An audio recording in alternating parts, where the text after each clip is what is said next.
Second Chronicles 4. Moreover, he made an altar of brass, 20 cubits the length thereof, and 20 cubits the breadth thereof, and 10 cubits the height thereof. Also he made a molten sea of 10 cubits, from brim to brim, round in compass, and 5 cubits the height thereof, and a line of 30 cubits did compass it round about.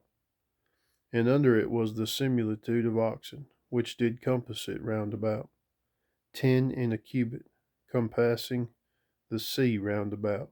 2 rows of oxen were cast when it was cast.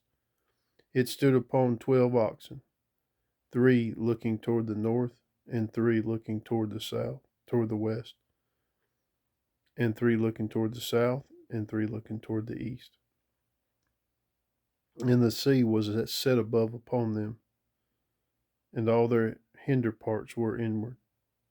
And the thickness of it was an handbreadth, and the brim of it like the work of the brim of a cup, the flowers of lilies, and it received and held 3,000 baths.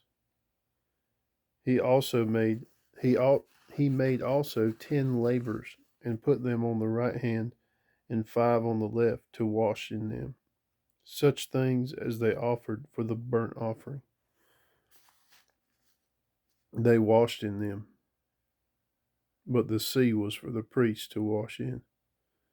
And he made 10 candlesticks of gold according to their form, and set them in the temple, 5 on the right hand and 5 on the left.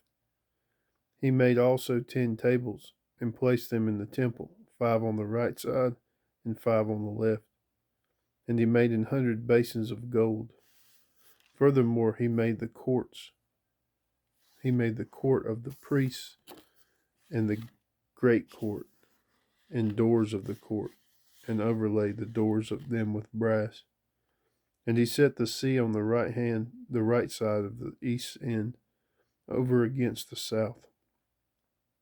And Hiram made the posts, and the shovels, and the basins, and Hiram finished the work that he was to make for King Solomon for the house of God, to wit, the 2 pillars, and the pommels, and the chapiters, which were on the top of the 2 pillars, the 2 wreaths to cover the two pommels of the chapiters, which were on the top of the pillars, and 400 pomegranates on the 2 wreaths, 2 rows of pomegranates on each wreath, to cover the 2 pommels of the chapiters which were upon the pillars.